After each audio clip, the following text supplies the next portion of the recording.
I was just curious. I was surprised to see so many people. Who the three people of Taiwan are? Yes. Can you small little bit? Yes, they possibly they can introduce themselves. Why not? Daphne, who are you and what are you doing for the studio? Mm, mm, Hi, my name is Daphne, and I am the assistant of Taipei Meisner Studio. I just got COVID, so that's why I'm talking like this. mm, And I also completed the 2 years of Meisner training here in Taipei, Taiwan. We just finished it, and we also finished our first ever showcase. mhm, And yeah, it's an amazing journey. mhm, mm. What was the character you played in the showcase? So I played. I was in two scenes. The first scene I did was the bitter tears of Petra von Kant. Mhm, I played Karen. mhm. Karen. Karen. Karen, yes, that's good. Karen. And the second scene I was in was the seagull, and I played Nina. Yeah, Seagull, yes. You saw them both, right? Cool. I saw them both, yes, of course, Good work, good work. So let's go. Think that's okay, Daphne? Yes. Let's go to Zhao. Hello. Actually, it's my first time to meet the three people, Martin, Daphne, and Ray, because I'm the potential student for the first year of Meisner training. I do improv in Taiwan, and I want to improve my performance. So I enrolled in this workshop. So we just finished my audition, my interview before the workshop. So it's a surprise for me to meet you, but I'm very happy to see you. Yeah. Yeah, that's good. Yeah. Good. Yeah, nice to meet you. Thank you, thank you. Thank you. Ray. Hi, Paul. I am Tao Lei, Ray, and I'm a director in Taiwan, and also actor wannabe, or maybe now an actor. I've also finished the 2-year class with Martin, and I've been the translator for certain classes in Taiwan here. So I just been asked to hop up to do the translation for Zhao. Yeah, for this interview. And you were in the showcases too? Yeah, I was in the showcase. I played Mooney the kid. Mooney, kids don't cry. Mhm. Yes. Very good. That's nice. That's very nice. Thank you. And in normal life, you are actually a director, huh? Yeah. Oh yeah. Normal life, I'm the director. Yes. Is it okay, Martijn? You want to say something? No, I'm just happy that to introduce them to you. Yes, it's a very happyful surprise to me. So, Yes. 11 o'clock in the morning here in the small town of the Netherlands, and then meet those people. Yeah. I came about the question that I love to ask, just a question. And the question is,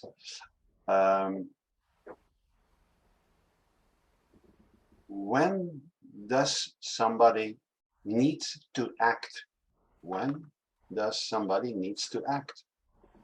That is the question. And when is it? When I want or somebody wants to act? I think it's a question that one has to reflect upon, like something comes up and I need to act. Well, if that question appears in you, what do I do with the question? What is your thinking, Martijn, about that? When does somebody needs to act? When is it? Well, I think it was Fons Jansen, huh? The comedian and the Dutch comedian, who said, "Well, the people in the foyer, in the drinking coffee before they go to the stage, they are the ones that are acting, whereas the people on the stage, they don't act, they are real." Does this need to be translated, Lay? Or is it okay for Daphne? And okay. So you're here for nothing. Yeah, I'm quite used to this session.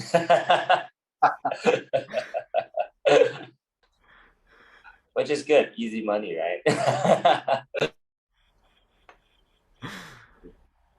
Yeah. Yes, but it's beautiful. You asked a question. We were talking about this recently. I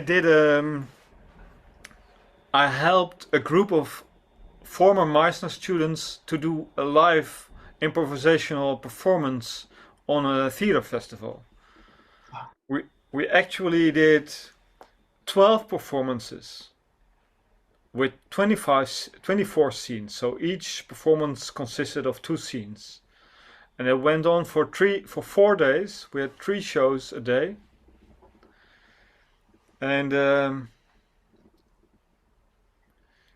we became more aware, of course, you know, because they've been working on the first year for 3 years ago, so some time ago, 2 years ago.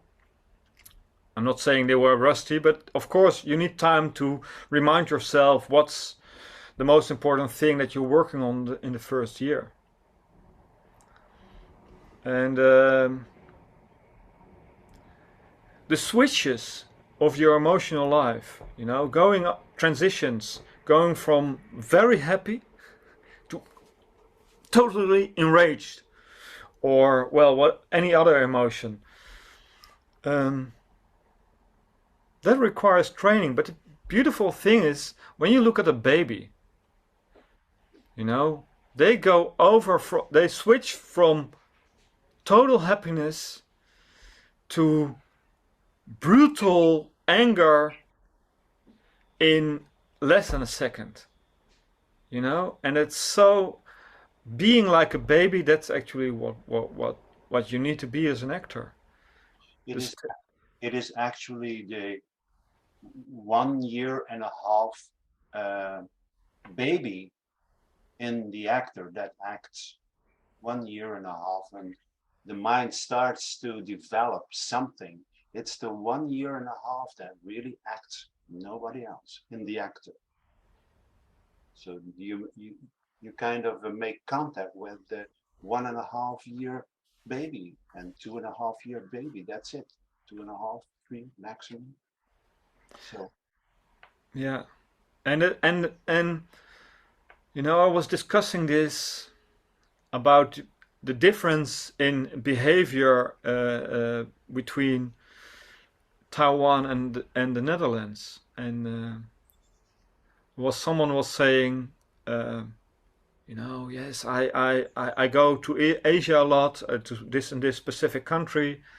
And people, yes, I admire their culture. They are so different, and the more I get there, the more differences I see in the way people behave, and the cultural differences, and the less I understand. Whereas when doing the work, the Meisner work in Taiwan, I feel there's only less cultural differences between me and the people in Taiwan than I thought there would be before, you know. People are, I think there's no difference between a 1.5 year old baby in the Netherlands and a 1.5 year old baby in Taiwan. They respond quite the same, you know. When they're angry, you will know, and when they are happy, you will know. There's no difference actually between babies, and I think that's ultimately also the case between very, very well trained actors. They're just open and you just respond. Absolutely, yeah. I agree. I agree. Yeah. Yeah, that's true. That's true. I think when is it that one wants to act? And then in the interviews with the people who want to follow the training in the Netherlands, if I ask them, why do you want to act? And they are stunned, like, well, that's the moment that one is accepted in the studio. You can't explain why you want to act. So to me, because you can't be anywhere else than in the studio. In the studio, it's happening in the studio. So if there is a call in me that calls for acting, I look for a good training, and that happens too. And then you meet Martijn, or you meet me, or you meet somebody else, and you have an interview to enter the studio because it calls in you, but you don't know exactly why. You can't invent all kind of reasons and all kind of meanings and all kinds of motivations. But actually you don't know. You just want to act because you can't be anywhere else than in the acting studio. I think it's the best way of the best place to be as an actor. Yes, we just had it. So, no, go ahead. No, we just had an interview with Chow, and she said something about, what did you say about the flower? Without acting, how would you feel? Yeah, I feel like a dying flower if I'm not acting. A died flower? A dying flower. Dying flower. Yeah. No nutrition, no energy. It's exactly that metaphor. It's a good metaphor, I think. Yes. It's a good. Must have been a good interview, Martijn. She's accepted. She's accepted. Yeah. Oh, I think I'm going to.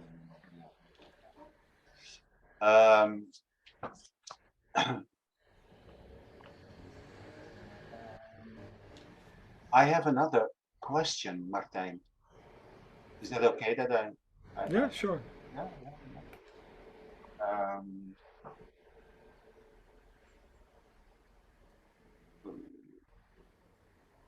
Everything that is gezaaid, what's the name in English? Gezaaid? Sown. Everything that is sown in the training, in the Meisner training, well, I have to, my drawing machine, wash machine. Yeah, you work. Yeah. I have to finish it. It's a second. Laundry washing. Yeah, laundry washing.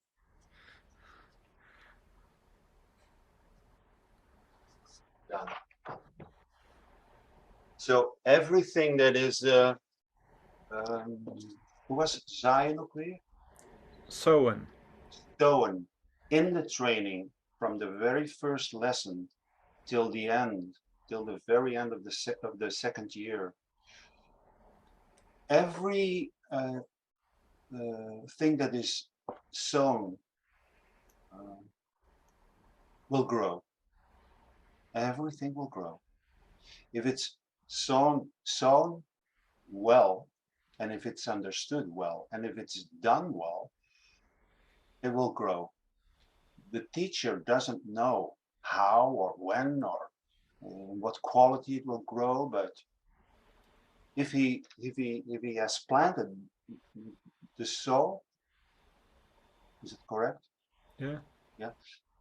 It will grow if the actor is available to receive the soul. And and to work with it. And there is no step in the evolution of the 2-year program that is wasted. Nothing is wasted. Nothing is wasted. But one does not know when the flower will grow. Ciao. When the flower will grow, when the flower will blossom, you don't know. It can be at the beginning, it can be at the end of the first year, it can be in the middle of the second year, it can be, and that's the most important thing, the best work will happen after the training. After you finish your training of 2 years Meisner, then it's up to the growing flower, some way or the other. Yeah. Yes, Chow had a question just now in the interview. You asked something about evaluation. Can you say it again? Yeah, because I'm curious about how can people evaluate a performance, because that kind of achievement we can evaluate them by we can evaluate them, but performance for me is very hard to evaluate, and sometimes I even afraid about I don't know if I become better, or how my progress like. Yeah, so how can people evaluate a performance? What did you answer, Martijn? Maybe you can answer now.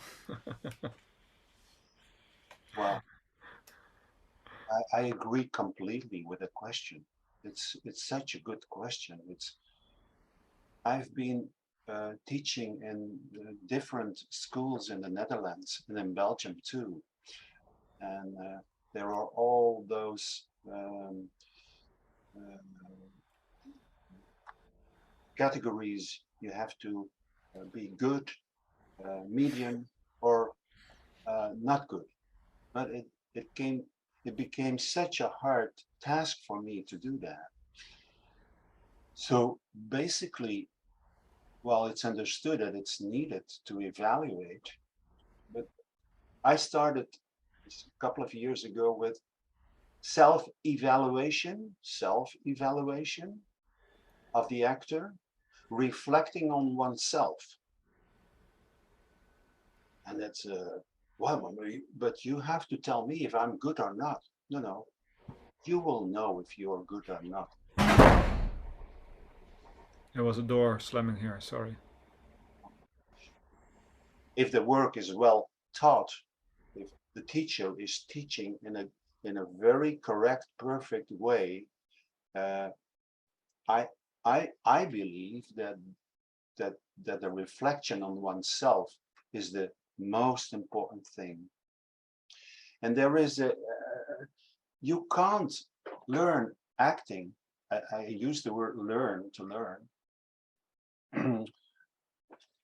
between quotes, because you cannot learn acting. But if you're learning acting, you need to be open to criticism in a very positive way.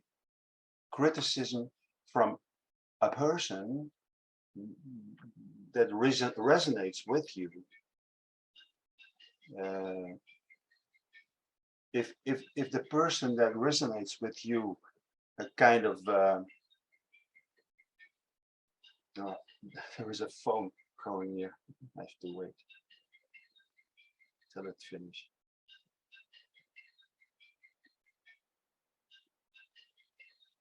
Okay, it's done. There was a phone call.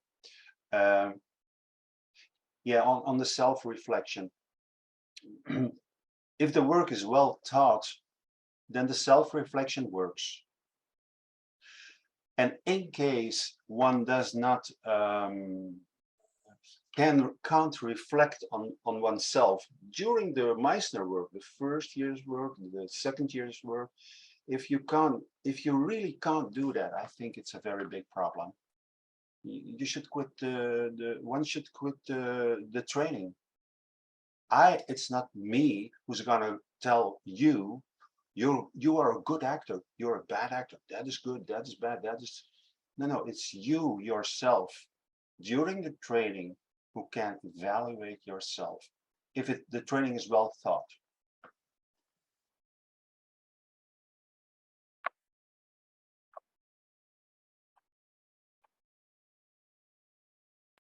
Yes, you told me once the burden it can be when you get a judgment from a teacher. You know, you told me once there was like this form where you've written physically not good enough, something like this, and then this actor imposes on themselves, oh, physically I'm not good enough or not capable, whereas that can be limiting an actor if that's imposed by an outsider such as a teacher is. Whereas who is the teacher to say that? It doesn't say anything, you know. It doesn't say anything what I say. There are so-called actors that are limited, so-called limited physically, and they can be brilliant actors. What was the British actor with his very remarkable voice that was also always judged by his voice, you know, because he had such a weird voice. Well, you know, he got casted because of the reason. Yeah. Yeah, that's true. But there is no training without a coach. Not that I want to make myself important. I'm not important. Martijn is not important. William Esper is not important. Maggie Flanagan is not important. It is the acting in the actor that is important. The actor is not important, but the acting in the actor is important. So we have to look to the acting. What is happening to the acting? And nobody can exactly point out, well, it's going to happen in a year, or it's going to happen in 2 years. No, it's the calling that I started with this conversation with. If the calling is there, it's fine. Then the talent in the actor can confront any obstacle. I think any obstacle. If the calling is there, any obstacle will be Challenged. Yes, challenged. Any obstacle for the teacher or the coach is not important. The actor is not important. It's the acting in the actor that is important. And it will never verloochenen zichzelf. How do you say that? It will never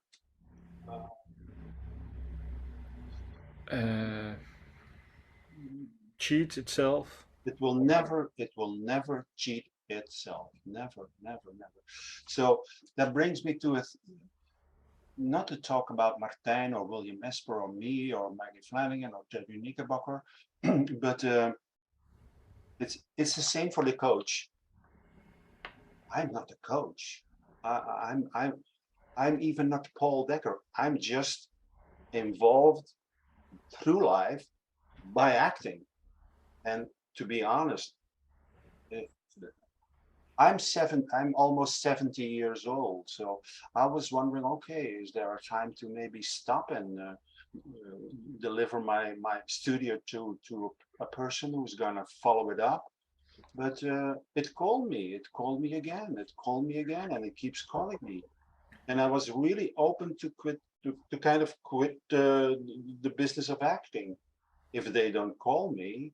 But the call was there in me and in the environment. So that makes me to a coach. But that's important to have also a very, very trustful coach that you resonate with to do your training as an actor. Does that make sense?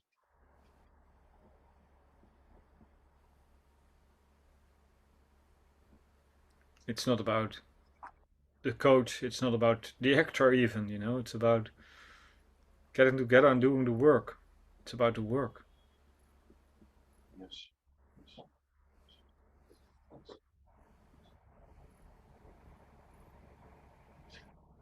I have another question. Is that okay? Yeah, I Yeah, go have a on. question. Yeah. Yeah, what kind of style, what style of coach do you think you are? Me, myself. Yeah, because as a coach, every coach they have their different style, like encouragement or yeah. What style do you think you are?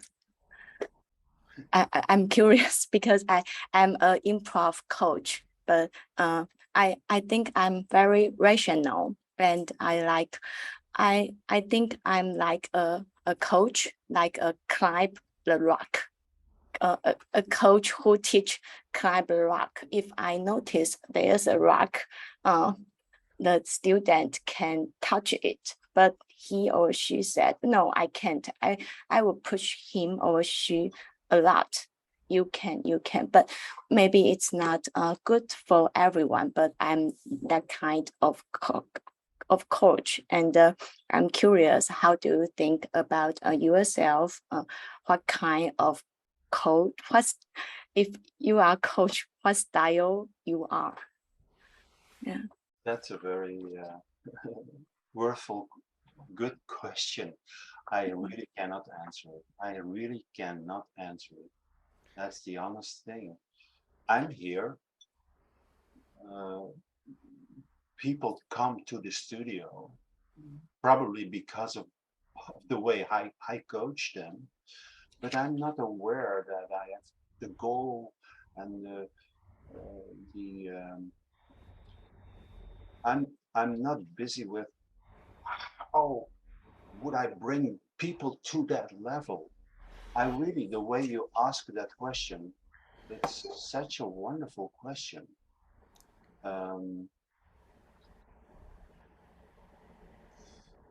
I I really work from. It's so hard to put that in words, but life kind of put me in the situation that I was called for acting. Me as a coach, I I cannot doubt about that. After 70 years, it brings me always into the acting situation, and it brings people to me, or I I go to the people, or anyway, the connection happens. So, and in a way, I keep I understand acting, um, but how I coach them, it's such a different way for anybody. Sometimes people come in and really are very shy, very, very, very shy. But in one way, I accepted them. I kind of felt a kind of talent, but they are so shy, and they keep on being shy till the middle of their first year, but they work. But one would say at the sitting at the side, it's not a good student. You would get rid of it. He's not good or she's not good. But somehow I kind of believe in them. And then slowly it's like the seed of the seed that you plant in the ground. The seed always contains the whole acting that will happen if the seed has grown. It's in the seed. It's in the seed. It is there. The seed is put in the ground. The seed is, you are put in the training. You are put in the training. You do the work. You keep in the ground. You keep on receiving water. You keep on receiving light. You keep on receiving the food from the ground. So talent is shy. Talent is very, very, very shy, because talent is a natural phenomenon. Talent is there without the mind and without any involvement of anybody It's just there. You cannot do something about it. You cannot buy it. You cannot sell it. It's there or it's not there. So when the seed is in the ground and catches all the talent that it will evoke during the years, it's always working. It's always working, but it will open up very slowly and then it goes back in, and it goes open up and back in, and it goes up until the end of the first year. You can see that I believe in somebody, some way, but you don't see it outside. But the talent is kind of, it's like the seed, and then in the second year, in the middle of the second year, poof, hop, it comes up, it comes up, it comes up, it comes up, it comes up. So, and then slowly, maybe after the training, if I believe the student for the first year and the second year, and he did the work, but his performance didn't show really magnificent work, but he wants to do the work, it will happen after the training. Yes, yes. So what a kind of coach I am, I cannot answer it. I cannot answer it. I cannot. You should ask students who I taught, what kind of coach is Paul?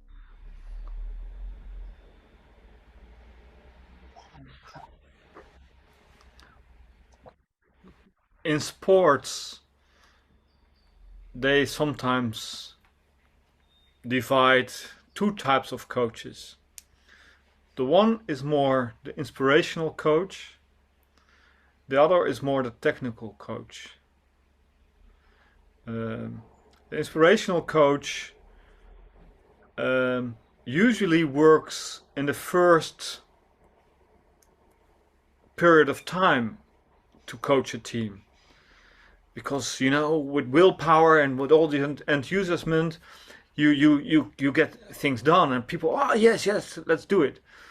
But usually when you are motivating people, that goes to a certain extent and then it fades away, because you can motivate someone till a specific point in time and then actually it dries out. It's because how long can you continue to motivate people just by motivating them? The other type of coach is the technical coach, which gives tools. And I think by itself, ultimately, the Meisner training is very much a tool-related training. It's very much about tools. It's not about motivating, and it's not about being enthusiastic. It's about mastering specific skills that you can apply. So therefore, although I think Paul can motivate people, but he always brings it back down to the tools. And in that way, I'm not saying you are a technical coach, Paul, but the work is technical ultimately. It's because the training is delivered to me. When I was studying in New York with William Esper, I was technically following every detail, and indeed it's true, yeah, and every technique of acting that is used in the training while doing the 2-year program, I was so precise. That's true. And it's the training that is developed by Meisner and by Esper, and the techniques that are applied in the training. Yeah, probably because of that, because I do the same thing what William Esper does, or what Maggie Flanagan does, or what Terry Knickerbocker does, and what you do, Martijn, is because of that very well developed training that I can say, well, I don't know how I coach, but it happens. It's true. It wasn't foreseen. Maybe Ray, you have some other things to do as well, or Daphne, or Chow. Just if you need to go, you're excused. Yeah. I'm gonna leave first, Okay. but it's really nice to meet you again, Paul, and Thank you. the talk with you today. Thank you, Daphne. Good luck. Good health. Thank you. Yes, Okay. thank you. Thanks, Martin. Thanks, Ray. Thanks, Chow. We'll see you you in the studio. Yes. Be well.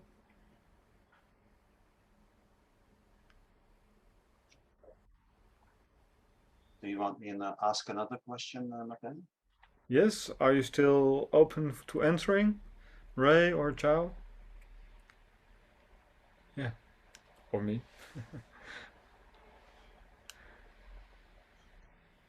If you listen well in the training, the first year, the second year, if you listen well, everything happens.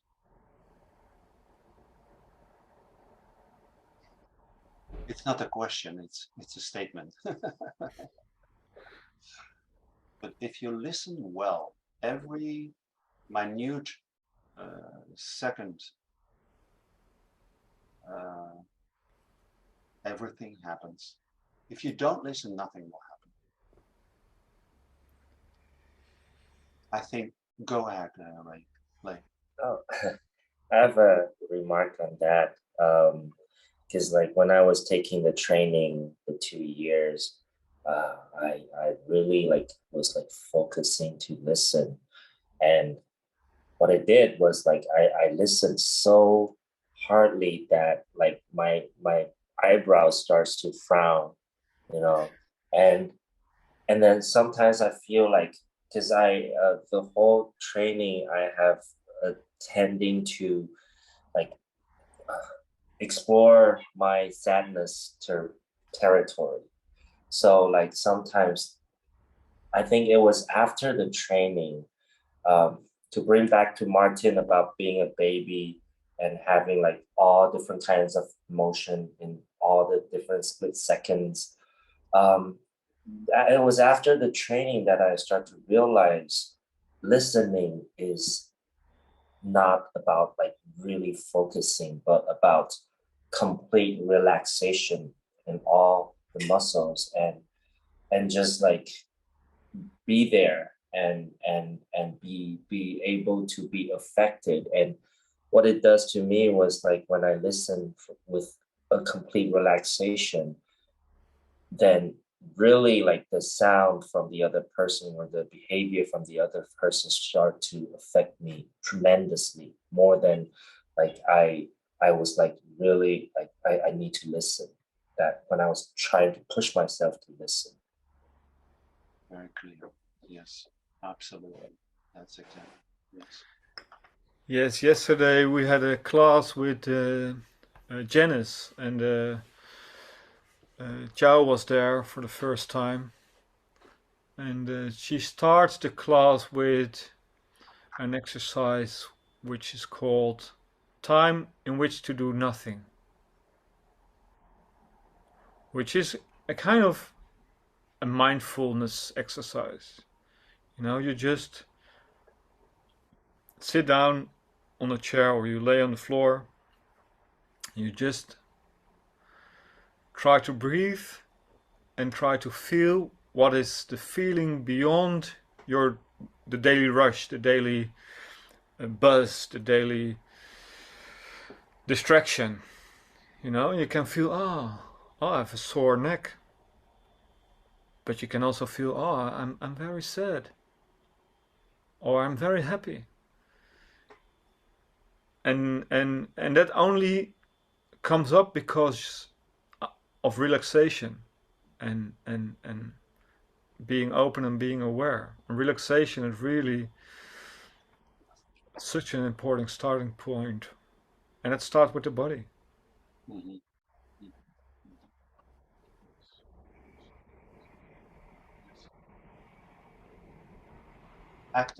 Acting is is the art of the word.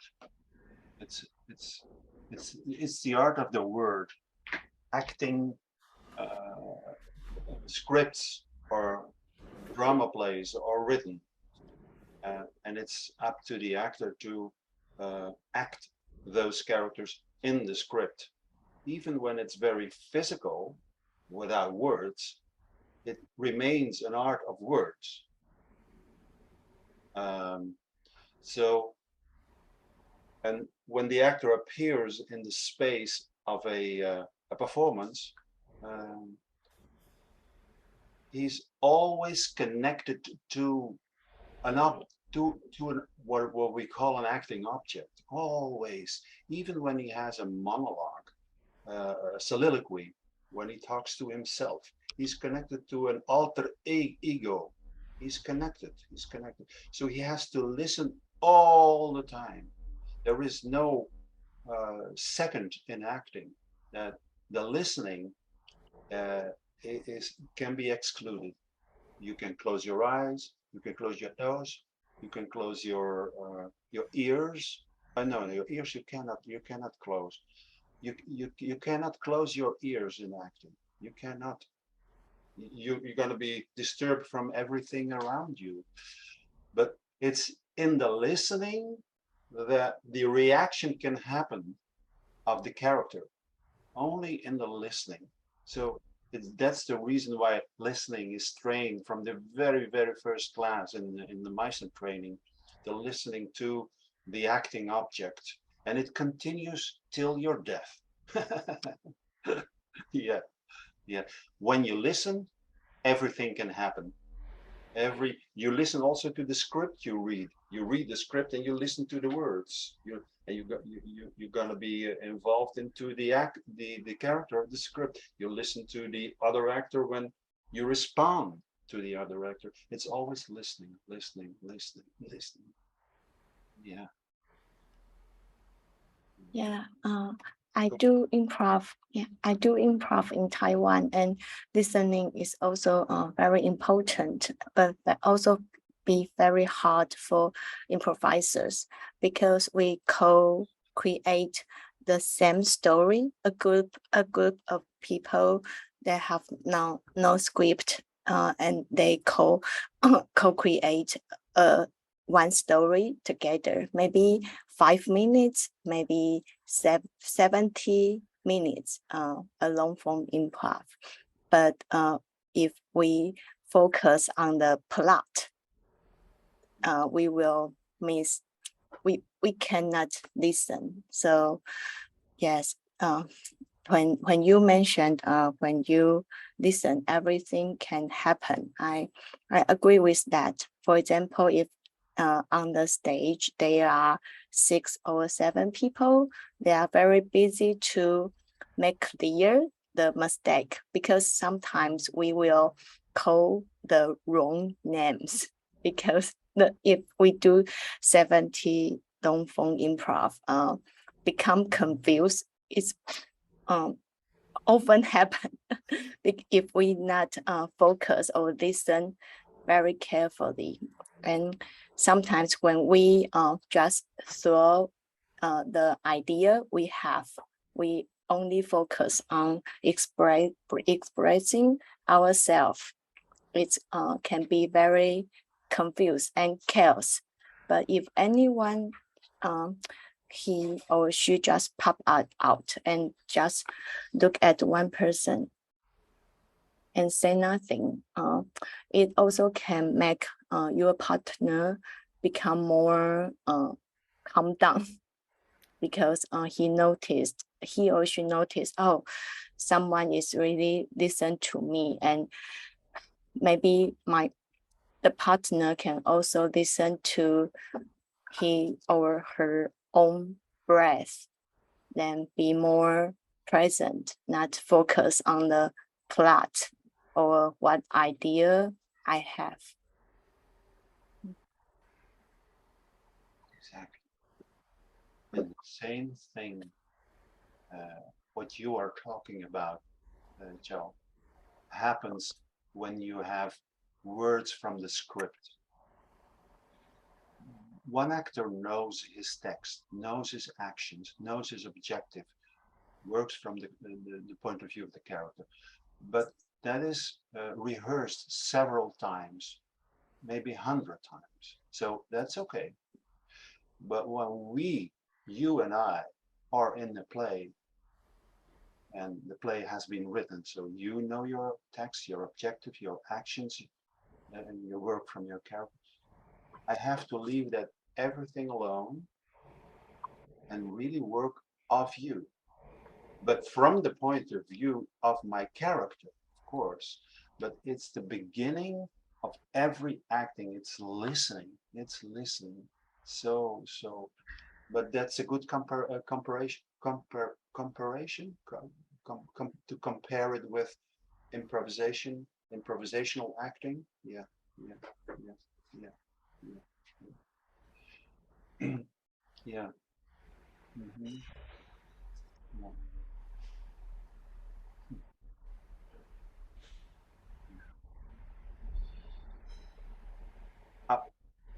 I, I, I want to put in another question. Go ahead.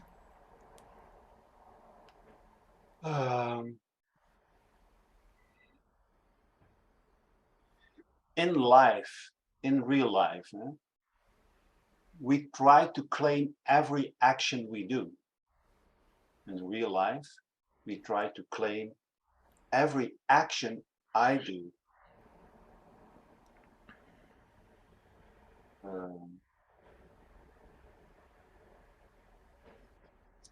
Though life happens to me, but I try to claim every action I do, but life happens to me. I don't do anything, it happens. But in acting, you really are an artist, a very developed artist, in claiming every action you do. Every action you do in acting, you claim it. You claim it and you make it your own. And then in the performance, you're as open, as vulnerable, but you're programmed with all actions you have studied during rehearsal. So I think in life, you cannot claim any action, for life happens. But in acting, you claim every action, every single action the actor or the character, my character, is doing. And it has been rehearsed several times, 100 times, and you perform it in Taipei, in Amsterdam, in London. And it's going to be the same show, and you claim you are an action claimer. An actor is an acting claim. How do you say that? An actor is an action claimer. Action claimer. Yes. It's okay, Ray? But in life, let me make sure I ask right what for a moment. So action claimer means 要求这些发生，对不对？要求 action is a 行 word 动 that we were use 的行动，然后它是一个，比如说我要威胁你 ，I'm threatening you，或是我求你 ，I'm begging you，这个东西是 action，这些东西是 action。对 action 我有一个目标，那我要用什么样的行动去得到我的目标？ So I have an objective towards you, and what action I can do to reach my objective. OK， 所以这是 action claimer 的意思。Action claimer 就是我们需要去站住我们的行动，去抓住我们的行动。比如说假设在舞台上你要威胁我，你就很清楚知道你要威胁我这样。So, for example, if it's on the stage and you want to threaten me, then you are very clear that you are going to threaten me. Correct. Yes. Okay. This is all second year's work. 这都是第2年的工作。好，谢谢。那这样我知道，谢谢。All actions you are going to do in the first year, in the first year, are going to happen unconsciously. I mean, you don't, Martijn is not going to give you, do this action, do that action with that objective. No, no, no, no. You kind of are put in the improvisation with information you already have, but then it happens off the other person. What will happen? It's all improv. Very, very interesting. But in the second year, it's conscious, this conscious choosing for actions as the character in the given circumstances, and then rehearsing them, kind of. But in the first year, if it's good taught by the teacher, the Meisner teacher, he never talks about actions. He talks about activities. Activities are things you can do. Yeah. I got it. So sorry, what's your question? Because I think I interrupt your question, right? What's your original question? You have question about my question? Yeah, yes, because I want to make it clear. What's your original question? And what was my original question? I don't know. Oh yeah, The action in the normal life compared to the action on the stage, right? Yeah. In my opinion, life is a happening. I mean, I can say as an ego, I open the Zoom, I will meet Martijn, but it all happens to me. It all happened to me, but I as an I claim. The I is a big claimer, but it's like the birth of a child. The child does not know he's born. He's not asked to be born.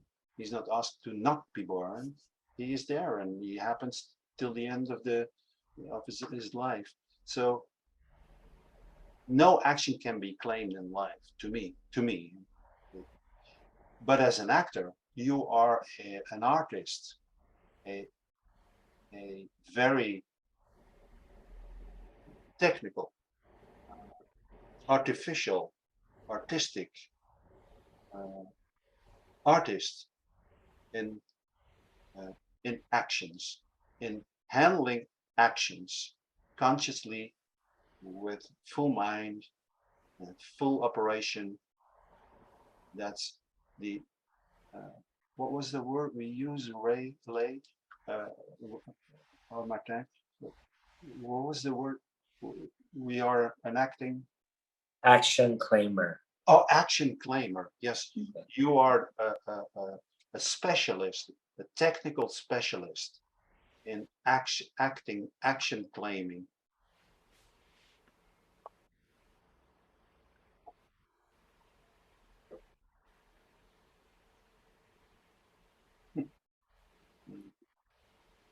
Yeah.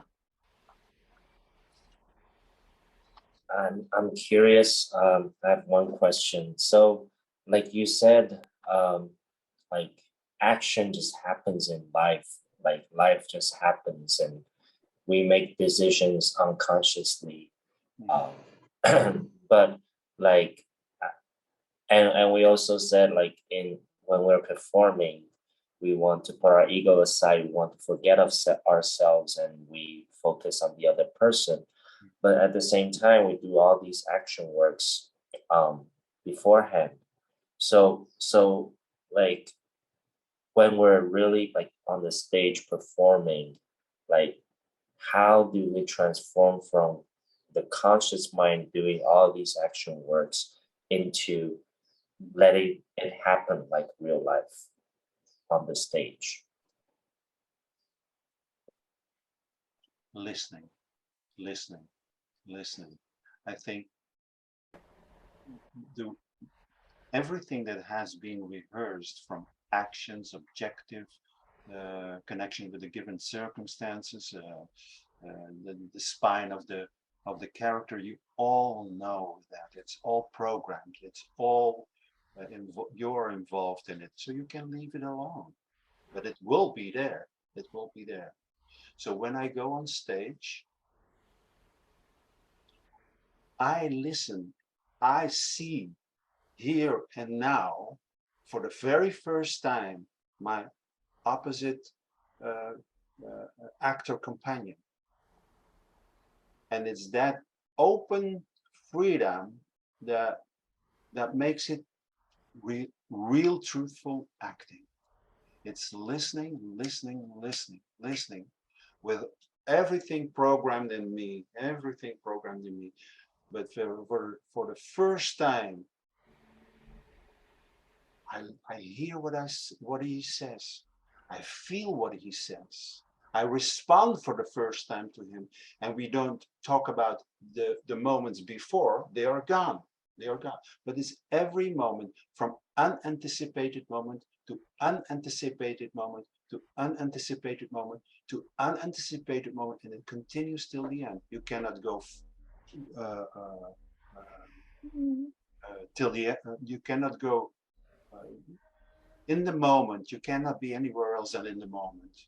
And it's listening in the moment, it's feeling in the moment, it's seeing in the moment with everything programmed. Does that make sense, Lei? It's such a simple tool, but very, very difficult to be trained and to be used. That's why the first year starts where it starts, from repetition exercise, and then continues into the full improvisation in the first year, and then go in the second year and apply it to a character work where you identify with somebody, a character you got from the script. So it's very mental. It's very mental. It's very mental. Actions are very mental. Objectives are very mental. Circumstances are very mental. But then program them and then work off the other person freely, fully, openly. Yes. It asks a lot of training. It asks a lot of training. It's not strange that the Meisner training has been developed during 1 year, a basic year, and another second year. 2 years training. That's good. That's good work. You cannot do the Meisner work in one workshop. It's not. Martijn, you want to say something? Yes, I want to refer to Maggie Flanagan. She's making this distinction between the homework and the acting fundamentals. And the homework is what you prepare, all the character, all the layers, and that will be there. If you prepare well, it will be there, and you leave it alone. And the acting fundamentals is everything that is happening in the moment, working moment to moment, listening, of course, allowing all the impulses to come out, really responding, and those two, that's what you work with. Yeah.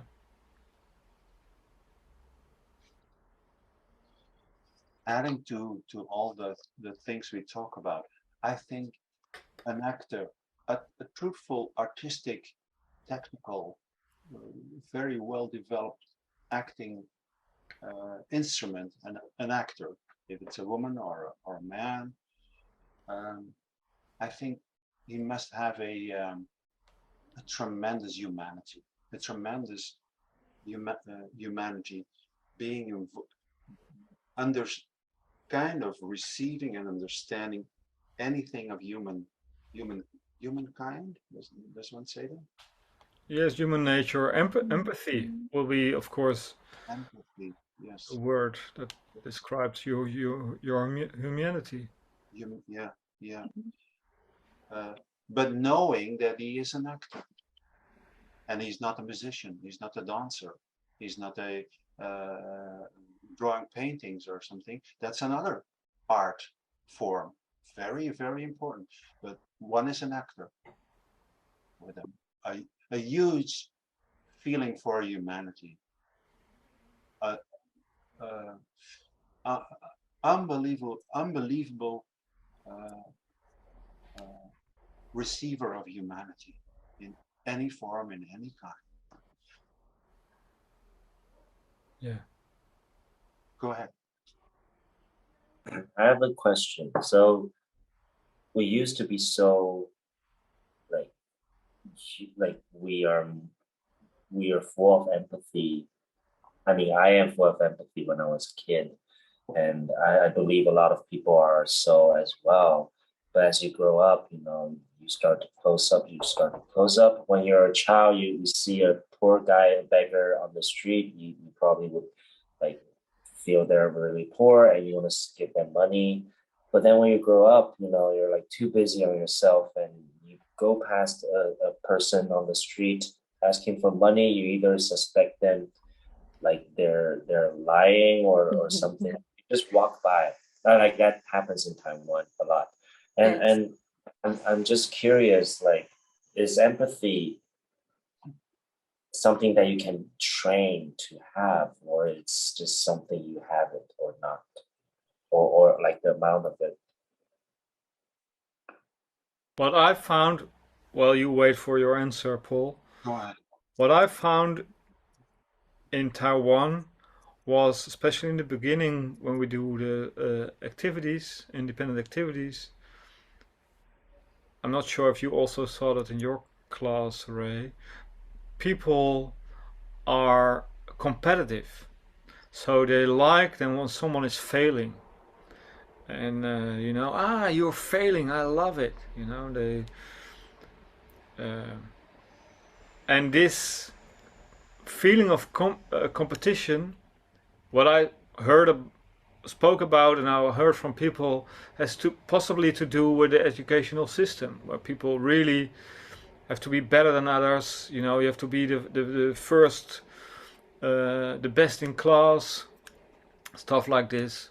I don't think we have it that extreme in the Netherlands, but it's something that's being taught. Of course, possibly there are people that don't know what empathy is, but I think for the vast majority of people, having or not having empathy is something that's being taken away from them, or something that's being nurtured.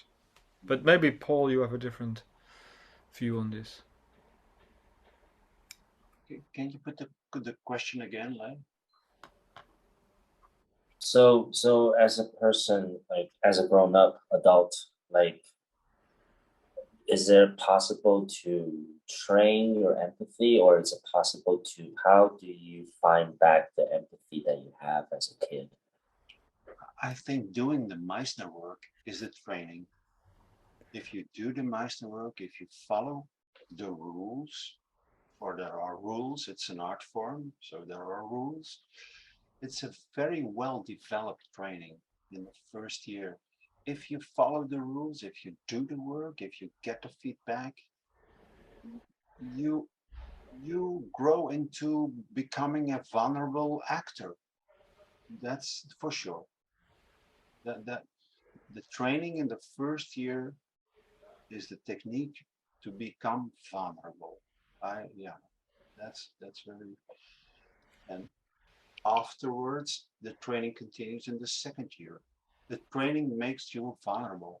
It makes you vulnerable. If there is a conflict, it's better to go some way. But it slowly or steadily, that will make you vulnerable. Yes. And connecting to what Martijn said, if you start to compete with other persons, with other actors, I want to become like him. He did a bad thing. So my mind is busy comparing, oh, I have to achieve what he did. But that is not what happens to me. The actor is unique. The actor is perfectly unique. Like each person is unique. But if you have an acting talent, you're a unique acting talent. So what is there to compare? Nothing, nothing at all, nothing at all.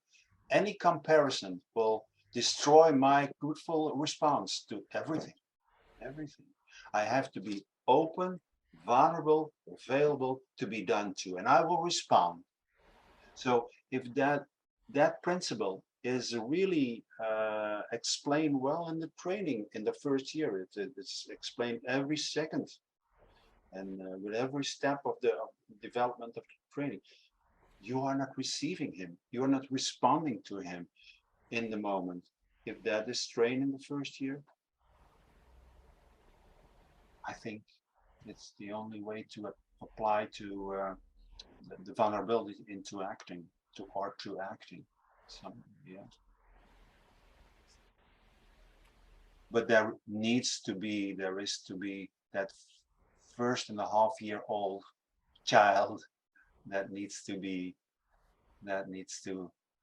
vibrate, that needs to be there to become vulnerable. Again, to become that child of 1.5-year-old after, how old are you, Ray? You don't have to tell me, but it comes down to lose everything to open up the acting instrument. Yes.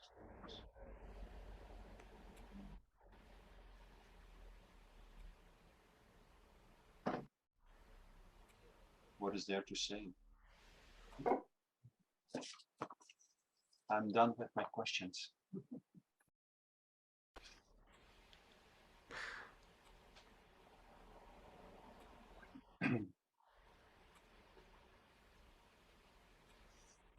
There is I want to share a remark.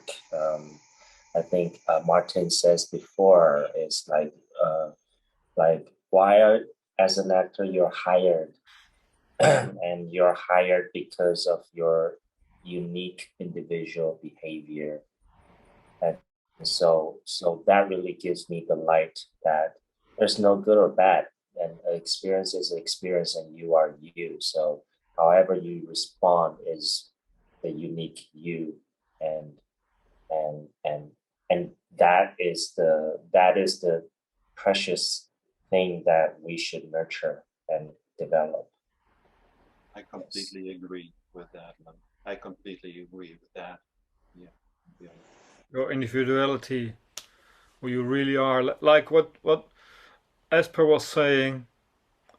I think you told me that story, Paul.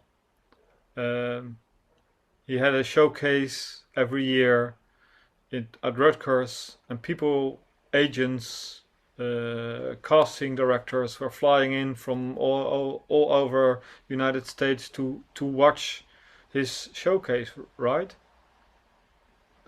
And he asked one of the people, why do you come? Why do you take all this effort to come to the showcase? Do you know what he said, Paul? Do you remember? Or maybe I read it somewhere. No, I can say it, but you want to say it, or you want me to say it? Really? I saw 40 actors showing showcases. 40. Everyone has a couple of minutes. I came here to see 40 different people, 40 different humans, 40 different actors, 40 different acting instruments. It's unbelievable how you can handle those 40. They are actors. I saw that. That's why they performed in the showcase. But they are so unique, every one of them. What was that the answer? That's what I remember from the story. Yes. They are all different. And on top of that, I think you added, when I go to another school, I might see 40 actors that are the same. That's true. Yeah. So this individuality, not being put into a mold and being like a model actor, but being yourself, that's something that really, well, is encouraged by the training. Not to copy someone, but to be you in your most truthful way. And another question that was put to William Esper at the showcase was, well, somebody who was talking to William Esper after the showcase, or that was a good showcase, Mr. Esper. Oh, thank you, thank you. But you know what? Did you train all those 40 actors? Yeah, I did, and they showcase. It's a lot of work. Huh? They train like 1 year and second year and then a third year and a fourth year. You're very busy with it. I work every day with them, and my colleagues work also with them, and that's why you see the 40 performing. And he was, I think, from Juilliard, and he was a member of the staff. You should take things more simply. You don't work, you work too hard. We achieve the same. You know what we do? We choose talent, we accept talent, we put a talented director on them, and then another talented director on them. We put them in between four walls, and they do everything we do. We ask him. That's how we handle the students. So we put talent, we take talent, we only accept talented people. And then we put talented directors on them to work with them, then another talented director, another talented director, and then they come out. But they were all, like Martijn said, they were all kind of the same style of actors. No individuality. While William Esper, he took all kind of people, but he trained from the individual, authentic person that one was. Yes, yes, and it takes a long time. It takes 4 years. I was talking about this with Nina last year, you know. Doing audition, she said, what can you see when you do audition? You cannot see anything because you haven't been doing the training. The training is about allowing your impulses to come out. And you only get those impulses out after you've been doing the training. So doing an audition, like saying a monologue or doing a scene, doesn't say anything because you don't know what's going to happen when you work on the students to allow their impulses come out. Only then you can see, okay, this actor has something, but you cannot forecast that. You cannot forecast if someone is able to allow that to happen. So it's not real use to have a formal audition, having someone doing a scene. And yeah, that's the way Meisner works, that's the way William Esper works, and that's the way probably most Meisner teachers work. Yeah, the good ones. Yes. Yeah. So, kind of thinking about ending the meeting. Yes. There are questions left, or answers left, or anything left. Spit it out. I'm gonna spit out something. What Nina told me. So basically, like the showcase, she saw it and she called me and she says, well, she saw the showcase, it was great, and then she said, but she wants to remind me one thing, which is you are enough. Like you as Ray are enough, and you don't need to push anything. So the realization of I am enough, which later on I used also in another like performance I did with Meisner classmates. I realized like there were two performances that I did. The first one, like because I'm playing this like irresponsible director, which is kind of who I am. Not I'm a director, so I kind of know the field, but I'm not irresponsible. But I played it in a way that it's not me, and I was very conservative in the actions I chose in the first time. But then, like in the second time when I play it, I was like, it suddenly hits me that I am enough. So after having all the actions, having all the like POVs and all the objectives that are all connected in me, I start to look at the text and I hear you, huh? okay, I start to look at the text and ask myself, how would I say this? Or how would I do this? And I feel like the second time really gave me the freedom to, and my mind really like quiets a lot. And I get to be more focused on the other partner. Yeah. So I think connecting with all those things and knowing that me as a person is enough. Yes. I think this is also what Paul was meaning when he said, the training will have its own pace. Things will happen in the first class, things will happen in halfway the first year, things will happen in the second year, but developments will also, and insights will also come after the training, but they are still related, of course, to the training, that you are aware that you are not listening from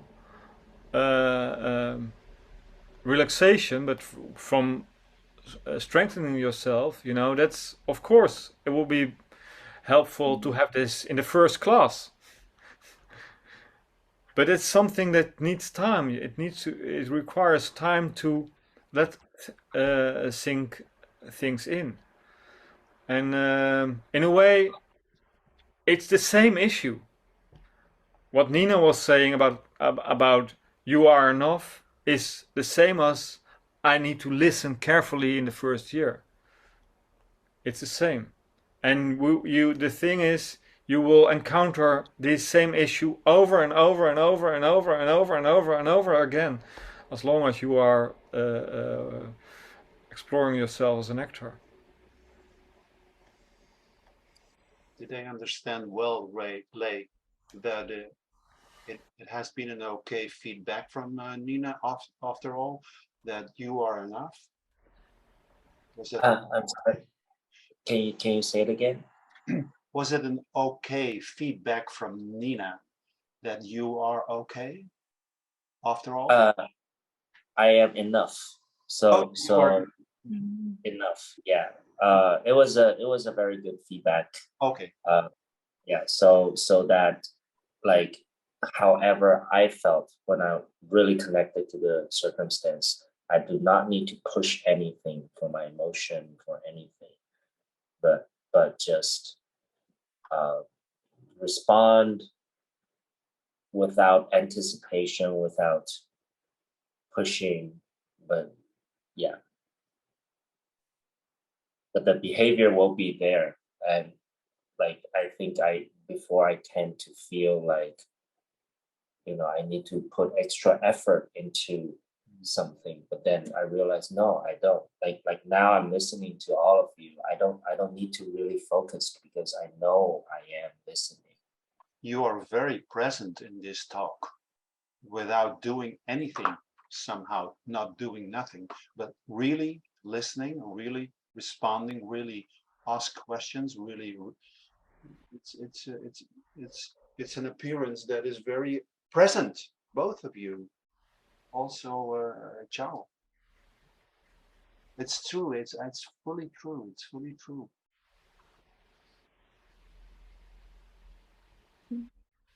So I want to say I'm a very efficient person. So for me, this afternoon is really romantic. But for example, compared to efficient, it's very romantic because we spend time. We just talk the performance, and even I'm not sure the purpose of this meeting. For example, in Taiwan, if we have a meeting, we often to discuss a plan, a project. We have to product. We are productive. yeah, like that. So for me, this afternoon is romantic. Even what you mentioned, the showcase, I think the way is very different from the mainstream theater did. So it's also very romantic, but I enjoy the meeting, and thank you invite me in, because so I can feel Martin and Ray and Sophia are very open. So yeah, because I think it's a private group, but also you are very open. So for me, it's open and romantic afternoon. Yeah. Clear, very clear. Yeah. Well put. Good. Good. Very good. So, Yes, thank you all for joining this this talk and talking about, well, all the things we talked about. And thanks for asking the questions also, Ray and Zhao. Thank you guys. It's very valuable. It's like life happens and we're just like suddenly in random talk. But it's very, I got very inspired from it. And thank you so much, Paul and Martin, to let us be part of this. Good. You're welcome. welcome. Yes. Thank you. Yes. Okay, let's say goodbye. Bye-bye. Okay, bye. See you. Okay. Bye.